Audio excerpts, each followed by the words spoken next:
What do we got today? Well, today we're gonna work on the yard. We're gonna try and make the backyard look like the front yard. Let me show you. So, this has been my project for the past year or so. Got into real mowing recently. This is kind of the result of that. Now, we need to turn the backyard into the front yard. Why are we cleaning up rocks? So our grass could grow. Yep. This is Cameron. Say hi, Cameron. A way bigger. Cameron, say hi. Hi. This is Rome. Hi. Hi, Rome. That's Jet over there. Hi, Jet. So, we used to have a pump track back here, but it just grew weeds and nobody wanted to ride it anymore. So, beginning of this year, I came through and we leveled it. This is where we're at now.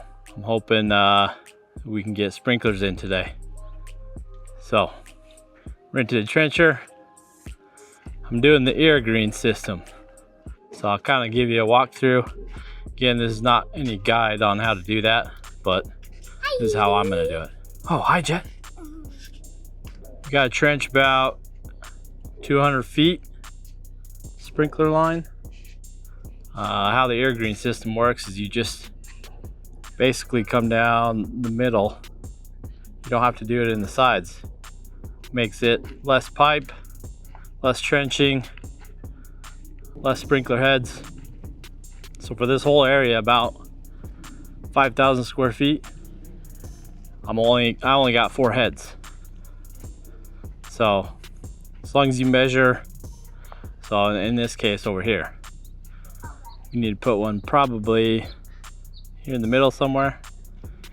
As long as it shoots like, I think 25 feet, 30 feet. 30 feet is the max, I think. As long as it can go 30 feet in all radius, we're good. So that's what we're gonna do today. We'll show you the process. We gotta get all this ready before Monday. Today, what's today, guys? Saturday? Yeah, Saturday. We got a truckload of topsoil coming in Monday. I'll show you that. They got this cool conveyor belt that just flings it everywhere. And they'll kind of level it for me at the same time. Making the kids do all the rocks, because I don't want rocks in my lawn. Right, guys? Yeah, get all of them, okay? Anyway, we'll show you the process. First, I'm gonna do the trenching, so stay tuned. We'll get you set up on that. As you might have known by the intro, this is my first YouTube video.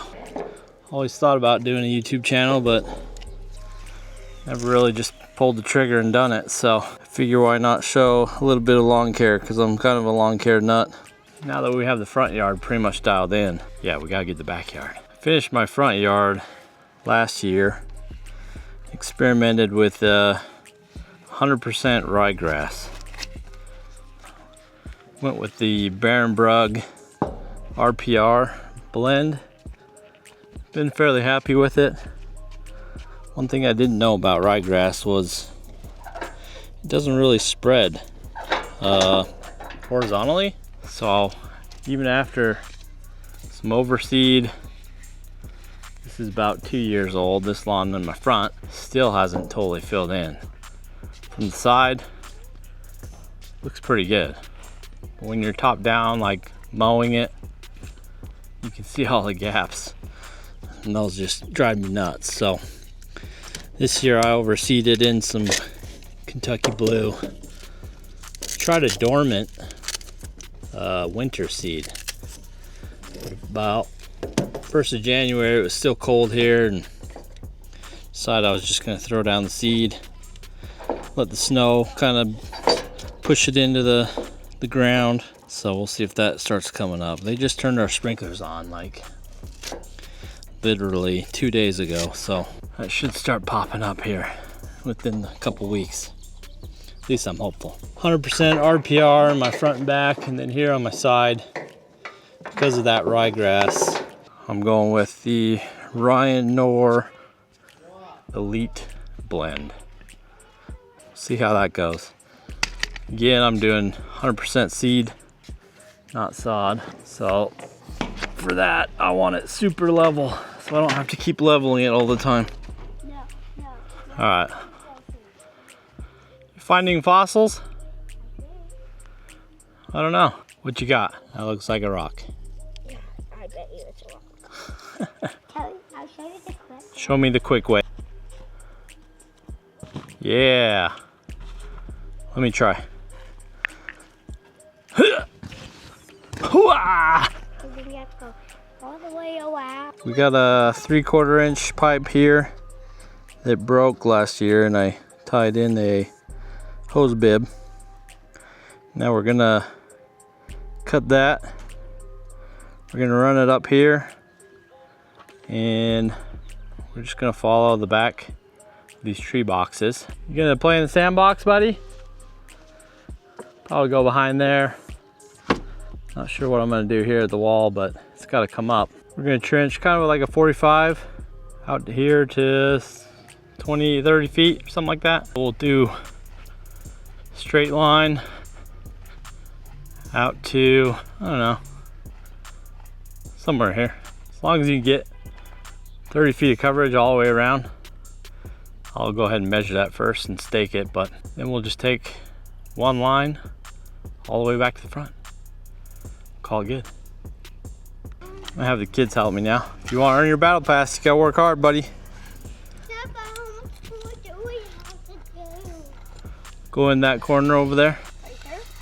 Yeah, a little further. Right there. 20. We'll go about 28 just for safe measure.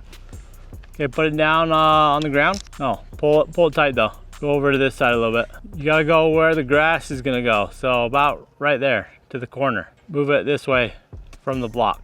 Yeah, now go straight down. Put the thing straight down. There you go.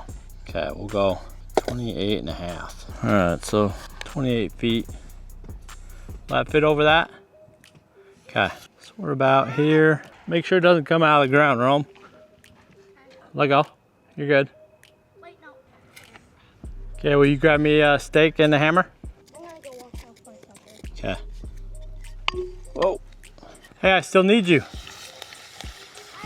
There's two. So I'm guessing since they shoot 30 feet, as long as I'm 30 feet in between them, should be good, right? That makes sense to me.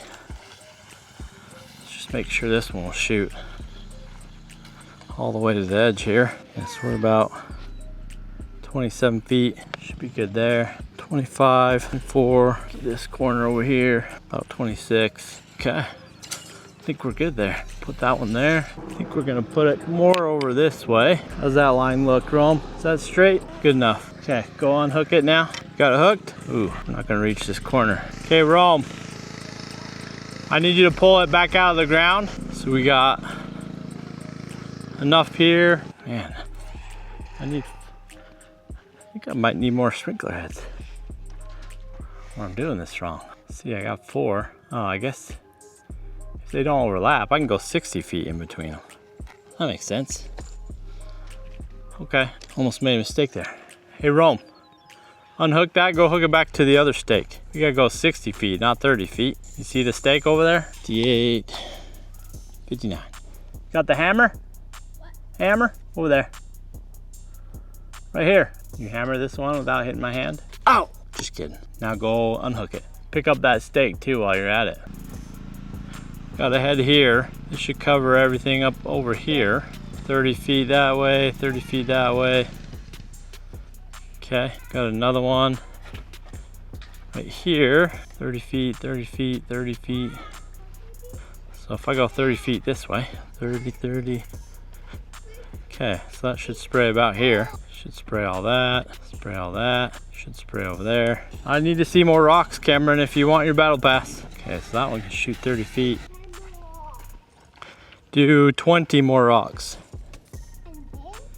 Maybe 30 rocks. 40, yeah. 40? Yeah. 30. 40, 30. Okay, deal. Deal.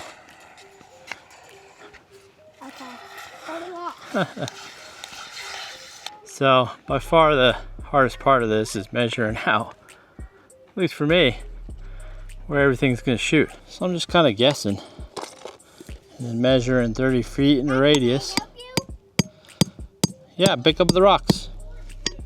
Can I help you do hammers? I'm at 40, Dad. Okay, do some more.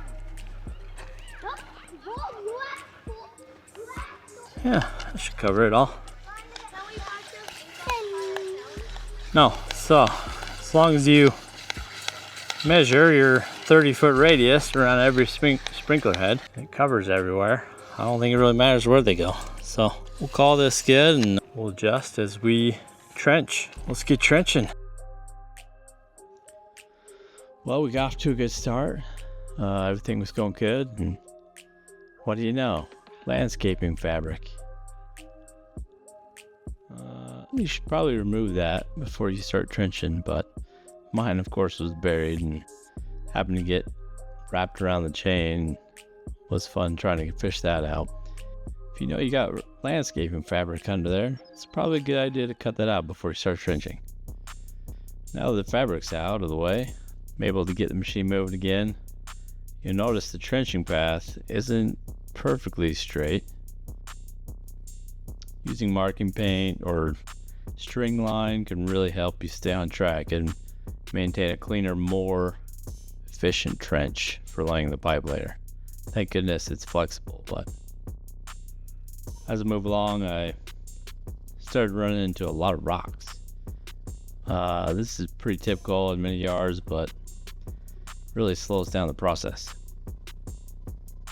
Let it just work slowly through it, and that'll avoid damaging the chain or even the engine. This was a rental, so I really didn't want to break the machine. Yeah, if you're working on ground like this, try to keep a consistent speed.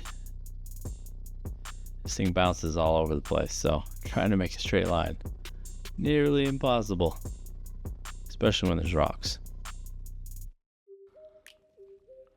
Checking your trencher depth regularly also helps ensure your pipe will be buried and safe.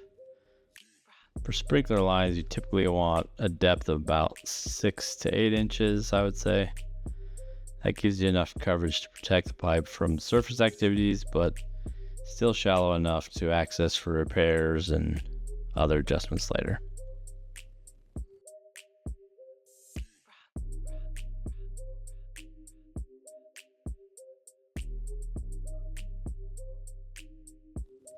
We had to have a little break to run through the sprinklers because it was pretty hot outside.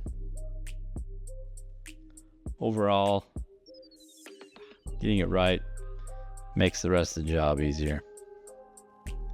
Again, plan your lines, check your depths, and you should be good to go. This video is getting kind of long, so we'll cut it here and we'll see you in the next one for laying the pipes and the rest of the process.